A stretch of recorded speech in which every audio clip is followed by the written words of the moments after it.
You're already starting. Okay. My name is Joshua Manuel Barajas. Since I come from a military family, I've lived in so many different states. I would say even all the states along the southern border of the U.S. between California to Florida, I have lived, which would also mean in some instances we will be living in hotels for a couple weeks, just because we knew the place would be kind of a pit stop.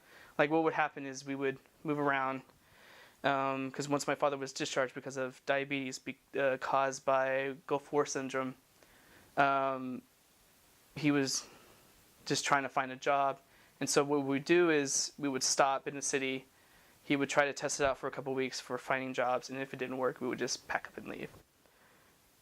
What's funny is that my sister and I, particularly, we would come up with different identities for ourselves if we moved to a place and we knew we were going to be there that long. And mainly the base of our tactic was just to change our names.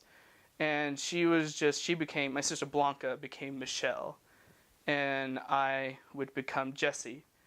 And those were, I guess, our alter egos. Except I didn't really do anything other than just change my name, whereas my sister would change complete personalities or appearance. So say like when we moved to Fullerton, I was Jesse, and she was Michelle, the ska kid. To think that in one time in my life I'm going to write a telenovela. Good stretch of years where it was definitely a telenovela happening in my family. When my father died, I thought it was going to be a normal death and whatnot.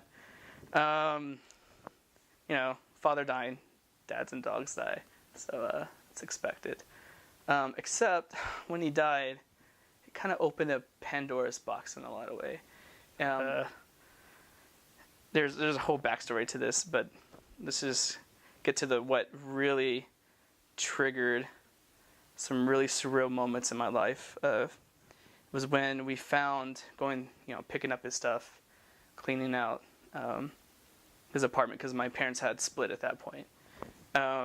Was that he left 3 letters, sealed letters, that were typed, and it started off as, I can't remember verbatim what it said, but just that these list of people are dangerous, and had the list filled up to top to bottom of names, addresses, phone numbers, and some had parentheses that just said like very dangerous or some other cautionary thing. So, and we found 1 letter, 2 letters amongst his stuff.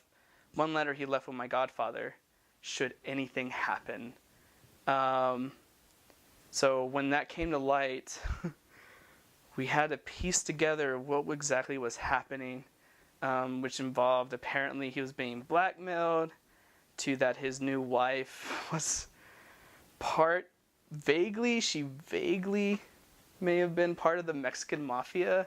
So just that when he died, yeah, he had traces of these different drugs, and I mean not illicit drugs, I mean more of all these medical. He actually died playing racquetball with a bunch of work friends. He just dropped dead. And however, he did have a bad heart and he was diabetic, but all these different drugs apparently he was taking was not good for him. He didn't pay alimony, he just owning my sister. They got into arguments all the time.